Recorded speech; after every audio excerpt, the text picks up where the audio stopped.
Hello and welcome in. Please do not leave your luggage unattended on the station.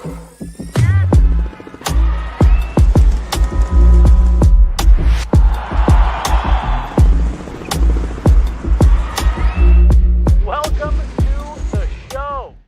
Welcome in, everybody, to another Guerrilla Sports Off Court. I am your host for today, Liv Moods. It's been a minute since I have been in the studio. I was away on vacation for a little bit, got some sun, which was wonderful, and was able to kind of sit back and observe how people feel about the All-Star game, All-Star weekend as a whole. I definitely have some opinions there.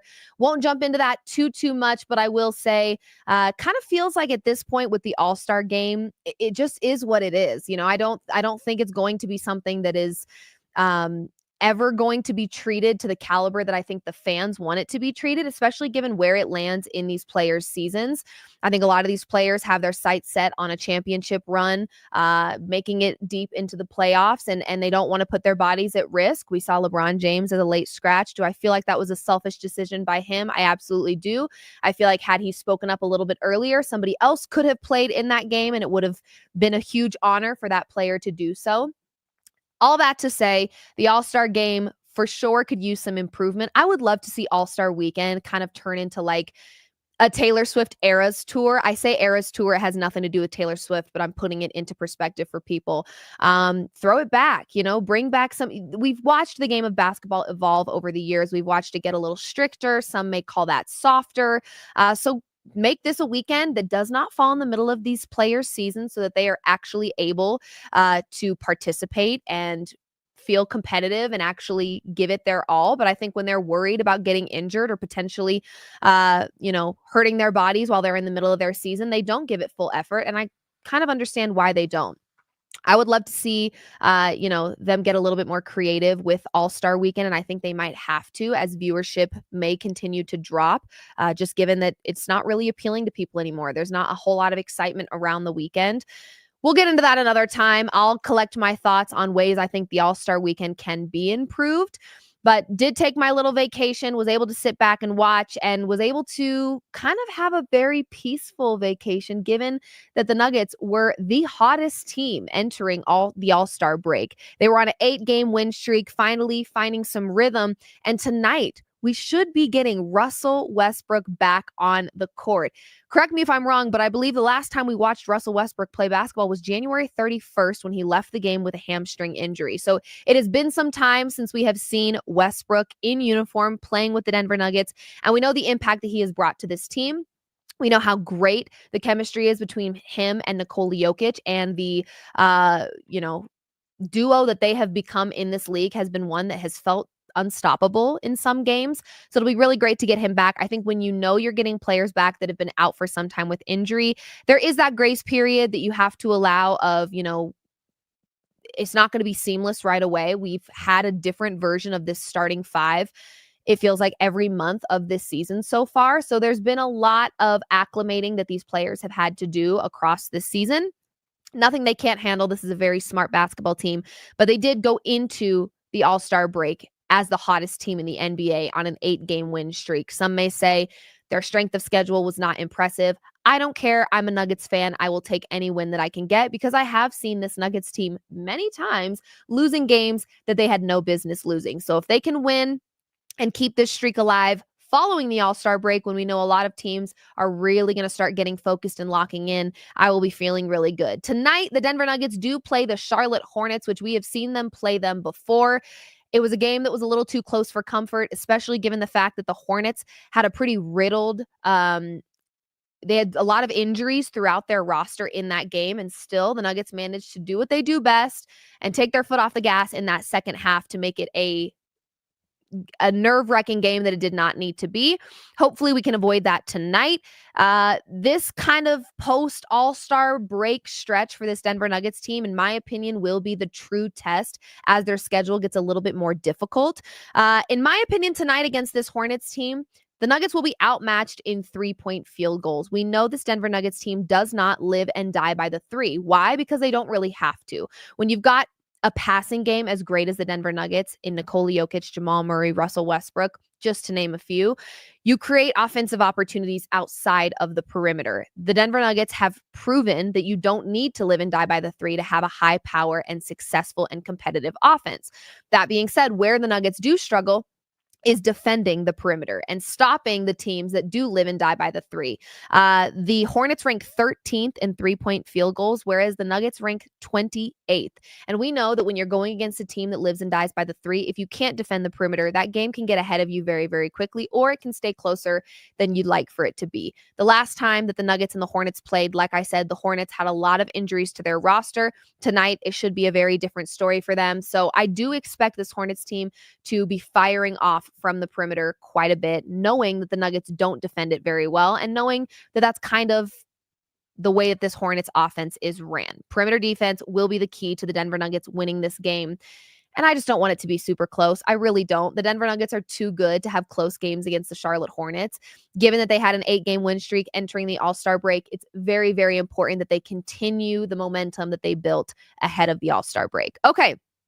Jamal Murray and MPJ both probable tonight, but have been dealing with some injuries. So I kind of expect a big game from Christian Braun, which should not surprise you. To me, he is a player that I just don't think is being talked about enough. I've talked about that on this show a couple of times.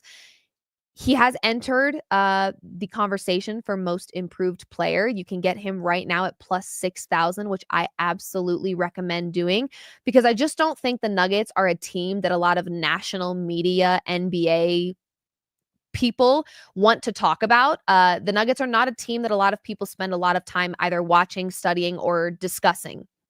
Even if they should be discussed, they aren't discussed by national media members. That being said, people aren't tuning into the Denver Nuggets. Therefore, people aren't seeing just how great Christian Braun is playing basketball right now. Against the Hornets earlier this season, he had 24 points, 11 rebounds, and 2 assists. And I expect another big game from him tonight. We know he is playing exceptional basketball. He is, in my opinion, the greatest player in transition right now, and he's not getting nearly enough credit for it. So you could make a case for him for most improved player, absolutely. Not only did he increase in his minutes, because he did get some starting minutes this season for the Denver Nuggets, he increased his minutes by about 13 per game.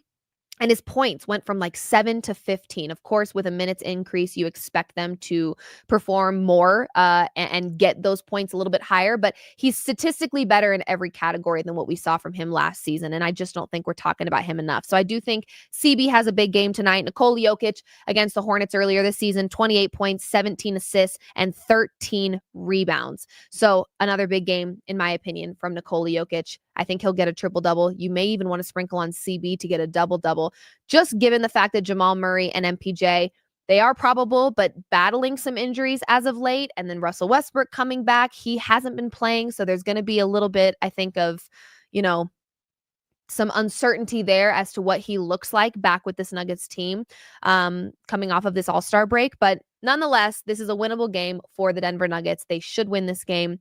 Typically, when they should win a game, it ends up being a lot closer than we would like it to be, but I do think this is winnable for them. They are doing pretty well at home. This is a home game for them. They're 19-8 at home. And if we're looking ahead a little bit, they have a big game on Saturday against the Los Angeles Lakers, who actually just got upset by the Charlotte Hornets last night. Luka struggled in the game last night, so we're not seeing that automatic plug-and-play situation with Luka where we know he's a superstar and we know he's great. You plug him into a new system and he's lights out. We're not seeing that yet. Do I think we could get there? Absolutely. It's Luka Doncic. But we are seeing that this Lakers team is beatable. We know that the Nuggets have not had a problem beating the Lakers over the last couple of seasons. So hoping that they can continue the momentum that they built ahead of the All-Star break against a team that does have a Luka Doncic. We know Luka Doncic performs very well against the Denver Nuggets. Why? They don't play perimeter defense, and Luka knows how to make threes. It's pretty simple. There will be a slight rest advantage for the Denver Nuggets when looking ahead to that Lakers matchup because the Lakers did play last night. They also play tonight, and then they've got to travel. The rest advantage won't be that bad. They play tonight, and then they don't play again until Saturday, so they'll have tomorrow to rest.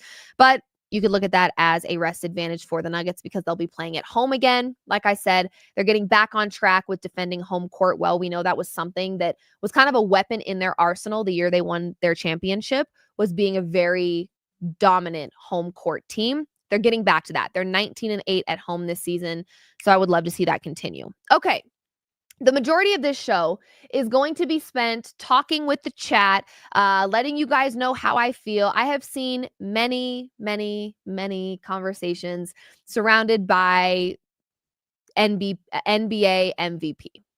The MVP conversation is very difficult. And I have actually said on my show, Off Court, this show, many, many times that I believe that SGA is going to win MVP. I never said that I think he should. I said I believe he will. Why? Because I do think voter fatigue is an issue. And I do think it's already been hard enough for some of these voters to give Nikola Jokić the credit he has rightfully deserved the last 3 MVPs that he has won. To win another one, I think is a very tough pill for some of these voters to swallow, because there is this overwhelming, I think, consensus across the league that Nikola Jokić is a unicorn, but he's a unicorn that I don't think everybody is on board with. And I don't really truly understand it. I think he is just breaking barriers and playing a different type of basketball that we're not used to watching. And I just don't think some people like that version of basketball. To me, it works for him. So I'm not sure why you have a problem. It does not, it should not be a problem if he is playing at a high level, which he absolutely is. But one thing that I just find exceptionally laughable at this stage of the MVP conversation is the way in which the sports books are making it seem like SGA is running away with this award. I don't know on what planet SGA should be running away with MVP right now. That is not to say that SGA is not a phenomenal basketball player. I'm not taking that away from him. Before you get in your feelings, before you start typing in the comments section right now, understand what I'm saying when I say that Shai is a very, very good player. I know that, you know that, the world knows that, okay? But for him to be a minus 400 favorite to win MVP is comical to me. If you're not familiar with sports books, the books are saying MVP is his. It's done. Now, can the odds change? Yes. We've seen them change a bunch throughout the season. But I just don't know how in this moment right now, the Nuggets coming off of an 8-game win streak ahead of the All-Star break, what made sportsbooks say, you know what, SGA deserves to be the MVP, so much so that we're going to make him a minus 400 favorite? I find that comical. I find it outrageous, actually. So let's talk some numbers, because there's a lot of stats guys out there that love numbers, so we're going to get into that. SGA this season has averaged 32.5 points, 6.1 assists, and 5.1 rebounds in his 53 games this season. I believe it's now 54. So he's playing at a very high level, over 30 points, 6.1 assists, 5.1 rebounds. Okay, Nikola Jokić this season, 29.8. So he's around, give or take, 3-ish points behind SGA, a little over 3 points behind SGA this season. 12.6 rebounds, which is almost more than double the amount of rebounds that SGA is averaging this season, and 10.2 assists, which is nearly double the amount of assists that SGA is averaging this season. Okay, so he's about 3 points behind SGA. If you're a stats guy and you want to find the category in which SGA is playing at a higher level, there you go, 3 points. But Nikola Jokić, 300 free throw attempts this season. How many free throw attempts do you think SGA has this season? Well, I'll tell you, 467. Okay. I think anyone that actually watches Denver Nuggets basketball and doesn't just watch highlights on Twitter knows there are a lot of calls that Nikola Jokić does not get. If he got the calls that he so rightfully deserved and maybe got to the line 467 times this season, I think his averages might be damn near 40 points on the season so far. He's averaging triple doubles like it's slight work. I mean, it's very, very easy for him. He can do it in his sleep. So you've got a triple double machine, and you've got an SGA who is a very, very good basketball player, but some may argue gets to the line a little too much. Okay, well, my common sense tells me I'd rather go with the triple double machine, obviously, especially when that triple double machine is getting 29.8 points and not getting a lot of calls to head to the line, just saying. But it is definitely fair to say that the MVP race cannot solely depend on stats. If it did solely depend on stats, it would not be close, and the MVP race would absolutely be Nikola Jokic's right now. Fight with the wall. I can't make up his numbers. I really can't. I can't make up the fact that Nikola Jokić right now is second in assists, third in points, 4th in rebounds, and 4th in three-point percentage across the league. I can't make that up. Those are numbers. The proof is in the pudding there. So if it is about stats for you and you do care about stats that much, which I know a lot of you do, I know a lot of you NBA media talking heads do care about stats only when it's convenient. If you do care about stats, there is no world in which SGA should be a favorite at minus 400 to win MVP right now.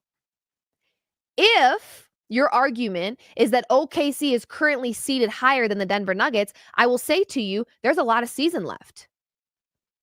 That could change. But should that be the swing?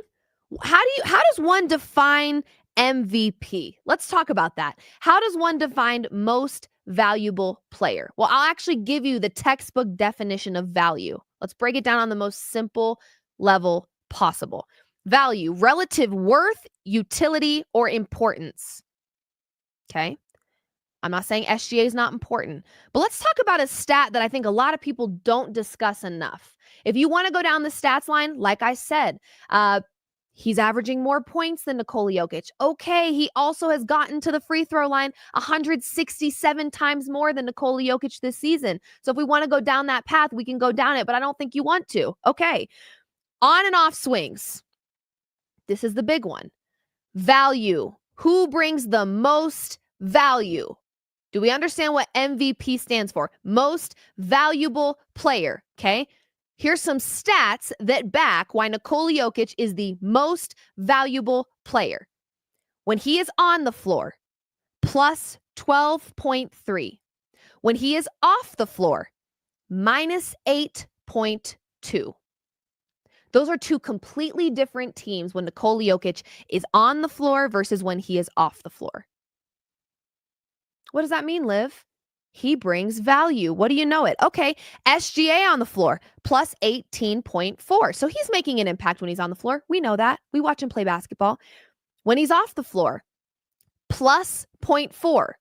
So from a metrics perspective, based on metrics, the likelihood that OKC can still win and compete at a high level without SGA is far more likely than the Nuggets being able to compete at a high level without Nikola Jokić. How does one define that? Value. Oh, what do you know it? Most valuable player. The Nuggets fall apart without Nikola Jokić on the floor. That's not the eye test, folks. That's not the fact that I'm a biased Nuggets fan, folks. That's the on-off metrics that I just read to you. Plus 12.3 to minus 8.2. When SGA is on the floor versus off the floor, OKC is still in plus. They're still in the positive. 12.3 to 8.2. That is a significant jump in Jokić minutes versus non-Jokić minutes. That is value. So as much as we are trying our very best to tell ourselves that SGA is a landslide MVP winner. Now, here's what I'm going to tell you. I'm not saying SGA does not belong in the MVP conversation. Don't misunderstand what I'm saying. He absolutely does belong in the conversation. But should he be a minus 400 favorite? Absolutely the F not. Absolutely not. That is absurd. Minus 400, you are basically implying it is his. If it ended right now, it's not even close. And it is close. On what planet should he be a minus 400 favorite when Nikola Jokić is still playing basketball in the NBA? I don't understand it. I do not get it. Okay? Nikola Jokić brings value to the Denver Nuggets. You don't even have to be a numbers guy to see that. If you don't know that by now, you don't watch Denver Nuggets basketball, and that's clear. I can actually tell from most of the people on Twitter who are actually watching Nuggets games versus who's watching highlight reels on Twitter. You're exposing yourselves, and it's very, very clear. If you are watching this Denver Nuggets team play, it is not a question whether or not Nikola Jokić is the most valuable player across the NBA. It's not a question. I still believe OKC can compete at a very high level without SGA on the floor at all times. When Nikola Jokić leaves the floor, it is scary hours in Denver. Anybody that watches Denver Nuggets basketball knows that. That is the true definition of value. So I think that SGA should absolutely be a favorite in the conversation, but the race should be a whole lot tighter than what the sports books are trying to tell us right now. There is no world in which it is appropriate for SGA to be a minus 400 favorite when Nikola Jokic is still playing basketball. If you think that SGA deserves to be minus 400, you have voter fatigue. That is the absolute definition of voter fatigue right in front of my face. And to me, it feels like we're punishing Nikola Jokic because we want to give somebody else a chance at MVP. Guess what? That's just not how it works. I don't know about you, but I don't really like the whole idea of, oh, well, he hasn't had it and this is the closest he's been. Okay. Nikola Jokic has won MVP 3 times, and he is playing better this year than any of the 3 times he has won MVP. How do you explain that? Outside of 3 points behind SGA, statistically, he is better than SGA as a player. I'm not talking about how OKC is seated higher than the Denver Nuggets. That's a team thing. And I know you're saying, well, if Jokic is the most valuable, then he should be able to help the Nuggets. He's helped the Nuggets climb up the Western Conference. That's for sure. And we know the Western Conference is exceptionally competitive. But to any person that thinks it's not even close, or yeah, SGA for sure is the MVP winner, I have to laugh in your face, genuinely. In the most respectful way possible, I have to laugh in your face because I don't know how you think that if you're actually watching Nikola Jokic play basketball and you're not just tuning in on Twitter and watching his highlight reel. Just saying. Because what we're seeing with Nikola Jokic is the best basketball he's ever played. I mean, he's won it 3 times, and he's playing better than any of the 3 times he's won MVP. His plus minus is kind of unheard of. Plus 12.3 on the floor, minus 8.2 off the floor. That's value. So we either need to redefine what most valuable player means, which we've needed to do that for years, because at this point, it's become a popularity contest. It was hard enough for people to want to vote for Nikola Jokic 3 times. Now he's playing the best basketball he's ever played. He's the best statistically in almost every category outside of being 3 points behind SGA. But SGA has gone to the line 167 times more than Nikola Jokic this season. So if you want to get into the nitty-gritties, we can. So statistically, he's pretty much better in every category.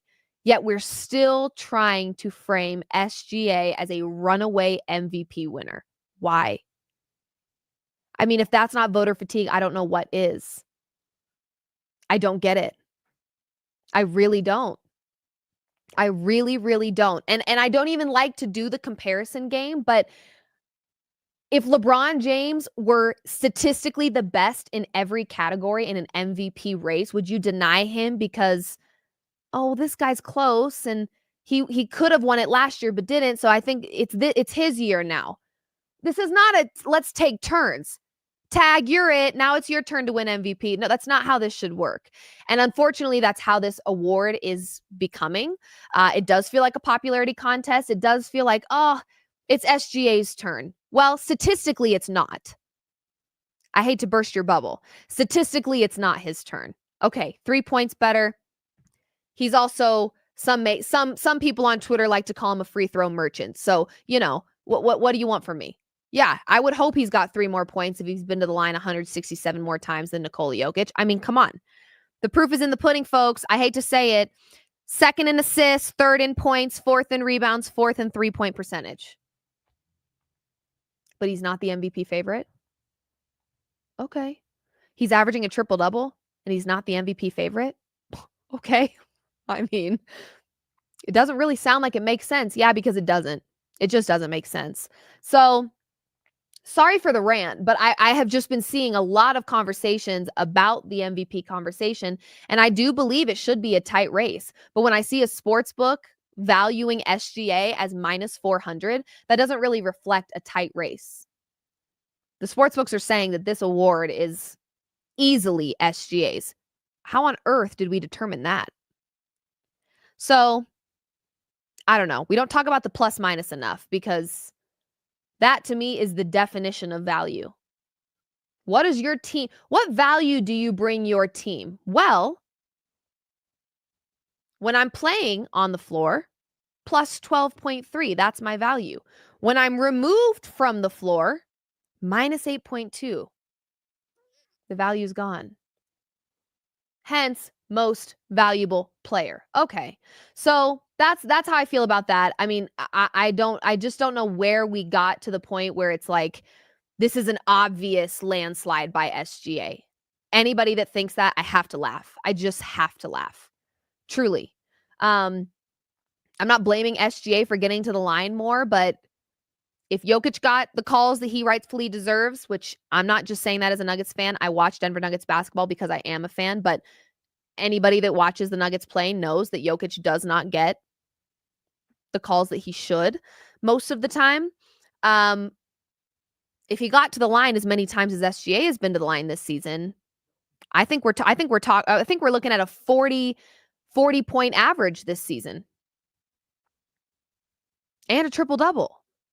So, I don't know. It's crazy to me. It's really crazy to me. But all that to say, let's take a listen to Nikola Jokić. Okay, I talked about Nikola Jokić because I'm defending Nikola Jokić because Nikola Jokić is the MVP. Whether you want him to be or not, statistically, if you're a numbers guy, it shouldn't be close. So don't only be a numbers guy when it's convenient for you. That drives me insane. But let's listen to Nikola Jokić really quick because we do have a game for the Denver Nuggets tonight. We have another tough game for them on Saturday. They were on an 8-game win streak. We got a chance to talk to Nikola Jokić yesterday in practice. So let's see what he's got to say about where the Nuggets stand right now. Well, how do you approach having a healthy roster because you guys haven't had that really all season? Yes, I mean, it's definitely going to be a lot of nervous guys, maybe not playing the level they want to play. But like I said, if this is the time to change your mindset or to start playing, this is the time. You're going to have time to playing bad and still struggle, and then you're going to hopefully we're going to click in the best moment. Yeah, I mean, I think the best moment is now. We talked a little bit about the month of February and how important that was, and the month of January as well, just for them kind of starting to develop those good habits because they did have a rougher start to their season. I think we did actually get a chance to ask him about the rough part of the season that they had to navigate through. So let's hear what his thoughts are on that. How much better do you feel about this team now than at the beginning of the season? I mean, I trusted him in the beginning of the season. I knew that it's going to be a little bit different, and we're going to struggle. And I think that's a good thing because now we know that we are getting better. We get better, So, and we can still improve. So I knew it's going to be a little bit bumpy, but we found a way. I just love him. He's just great. He's just fabulous. Another thing I think that we don't talk about enough when it comes to the MVP, we don't talk like circumstantial stuff either. It's just, we're just stat heavy, which again, I think that's why I'm so mind blown about where the MVP race stands currently. Every time we have these conversations, we refuse to go into the circumstantial side of things. We're only talking about numbers. If we're only talking about numbers, why on earth is SGA such a heavy favorite? That I don't understand. But I will say this Nuggets team has had their fair share of injuries. Their starting five has looked different from week to week. And one thing I don't think we give Nikola Jokić enough credit for is the same thing I talked about before the season started when the Nuggets acquired Russell Westbrook. And everyone was jumping at me, yelling at me, quote tweeting, turning me into Rochelle Westbrook and letting me know how wrong I was when I said that Nikola Jokić doesn't just bring value in his stat lines. He doesn't just bring value because he's a triple-double machine. He doesn't just bring value because he's plus 12.3 on the floor and minus 8.2 when he's off the floor. That's not the only places he brings value is statistically. He also brings value because he makes every player around him better because he makes their lives easier. And that's the part we don't talk about enough. I think you could argue based on position, SGA a bit more of a ball hog, right? Whereas you've got Nikola Jokić, who can be that, but does do a lot of facilitation, creates opportunities for guys like CB, AG, MPJ, Jamal, Russell Westbrook. And so that's another element that I don't think we discuss enough when it comes to Nikola Jokić. And that's where it really exposes people, full display, on the people that don't watch Nikola Jokić for 4 quarters and they just look at highlight reels on Twitter and they make their determination on MVP. I know a lot of people who I see doing play-by-play tweets of OKC games and making their case for SGA as an MVP, but aren't watching a full Denver Nuggets game. They're seeing a sloppy, half-court, one-handed, like, woo, buzzer beater shot by Jokić, and they think that that's Nuggets fans and the pro Jokić for MVP people's stance is just on those isolated moments. No, we watch Nikola Jokić play basketball. We watch how he elevates every player around him. We watch how he makes his entire team better because he makes their lives easier. We watch how different the Denver Nuggets look when he's on the floor versus when he's off the floor. And then, yeah, just as a bonus, we watch him get triple doubles with his eyes closed. Yeah, we do that. So it's very, very clear to me when people have such a strong stance about SGA winning MVP. And I'm not talking about the people that have SGA's face as their profile picture. Like, yeah, I know where you stand in this conversation. I'm not talking to you. I'm actually talking to some of the media heads that make it abundantly clear they don't watch Nikola Jokić play basketball for full 4 quarters in a basketball game. They watch highlight reels and they think that, that sloppy shot is the only determination as to why people argue that he should be MVP. No. You need to put Nikola Jokić on your television for 4 quarters before you talk about who you think should win MVP. That's what you need to do. Because to me, it's just not even, the race should be a whole lot tighter than it is right now. In some people's mind, it is a very simple SGA wins. It's a no-brainer. I believe that SGA is going to win based on the way things are trending and the way that I knew voter fatigue was going to play a role. Hell, they tried to have voter fatigue the last 3 times he won it. Okay? They found a new excuse to use against Jokić every time to try to stand in his way. And then he just doubled down and kept doing what he was doing. And then it was kind of impossible to not give it to him. But now we are just dissecting every element of SGA's game while simultaneously watching Twitter clips to make a case against Nikola Jokić. Really? You're weird. You're actually weird for that.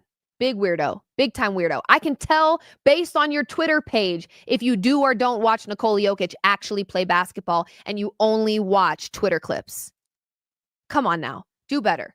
If you're going to make a case on one side or the other, you got to watch. You got to watch Nikola Jokić play basketball because a lot of what he does can't be described accurately through a stat line. Him getting a 30-point triple-double should be impressive enough, yes. But since there are so many weirdo haters out there, you actually just need to watch him play because the proof is in what he does, not necessarily the numbers that he produces, which those by themselves should be enough for this race to be a little bit tighter. But since they're not, why don't you go ahead and turn on a Denver Nuggets basketball game once in a while? I know they're the most boring team in the NBA per your opinion. I get it. But maybe tune in for 4 quarters and see if your argument on who should win MVP changes.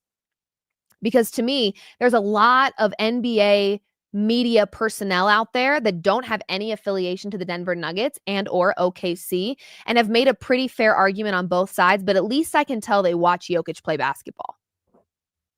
If you come to any determination and you watch him play for 4 quarters and you can see the impact that he has, the eye test is what people are missing with Nikola Jokić. They see stats and they're like, yeah, well, the Nuggets' strength of schedule though, and the Nuggets are only 3rd in the West. Okay. All right. I mean, he's also got 2 times as many assists and nearly double the amount of rebounds that SGA has. So, like, come on. What are we doing? For every counter argument, I've probably got another one for you. So, anyway, there's my rant. I had to get that off my chest. I had a lot of you guys reaching out, asking me, my opinion on the All-Star weekend. To me, the only thing that will revive the All-Star weekend is if we have Aaron Gordon and Ja Morant going head-to-head in a slam dunk contest. I'm just saying. I think that would potentially save All-Star weekend. as a whole. But that's just me. I digress on that. I've had a lot of people asking me my opinions on All-Star Weekend, a lot of people asking me my opinions on the MVP race. And of course, I was on vacation, so I was trying to enjoy that a little bit, but I definitely have strong opinions about the MVP. I do think the way it's trending, SGA is winning this thing. I don't agree with it. I never said I have. For those of you that hear in my thing me saying SGA is going to win, and thinking that that's what I want, it's not. But I also know that voter fatigue is going to be a thing. It's going to be a factor. And I think that voters are going to try to do everything they can to find a way to not give it to Nikola Jokić again, even if he rightfully deserves it. So I think the saving grace would be the Nuggets climbing to the number 1 seed in the Western Conference. I believe they're 8.5 games behind OKC. So that to me would probably be their best chance. And if Nikola Jokić just keeps triple-double machine. But even then, I still think there's people out there that are just too big of haters, that even a triple-double on average, a 40-piece triple-double, it doesn't hit for people. There's a lot of players that will do that, and we spend a lot of time talking about how impressive it is. But when Nikola Jokić does it every day, we get bored of it. Not we, the haters, get bored of it. And apparently, and I guess when you get bored of it, it becomes less impressive. No, it doesn't become less impressive. Actually, it's the more he does it, the more impressive that it is. So stay on your hater train. I don't care. But the fact that SGA is a minus 400 favorite to win MVP is laughable. It is comical. It should not be that big of a jump between SGA and Nikola Jokić. That is absurd. I'm sorry. If you don't think it's absurd, then you're absurd. Wow. This is the most therapeutic show I've ever had in my life. If you guys know, you know. Every time we have an off-court show, whether it be here in studio or at home at my home studio for a post-game live, we just get a lot of stuff off of our chest, and it feels very, very good. So I appreciate you guys for tuning in. Thank you so much. Shout out to Jet, who is running the show for me. We will have post-game coverage for you tonight following the Nuggets playing at home against the Charlotte Hornets. Like I said, the Nuggets were the hottest team entering the All-Star break, 8-game win streak for them. Hopefully that can continue. They can defend home court. They're 19-8 at home. So fingers are crossed, toes are crossed that the Nuggets can keep building off of this momentum. And finally, we get to watch Russell Westbrook play basketball again. Life is great. Life is good. And I am a happy Nuggets fan right now. So thank you guys for tuning in. This has been another Guerrilla Sports Off Court presented by Trusted American Mortgage. I'm Liv Moods. Much love to you. Let's go Nuggets. And we will catch you tonight for a post-game live reaction show following the Nuggets game. See ya.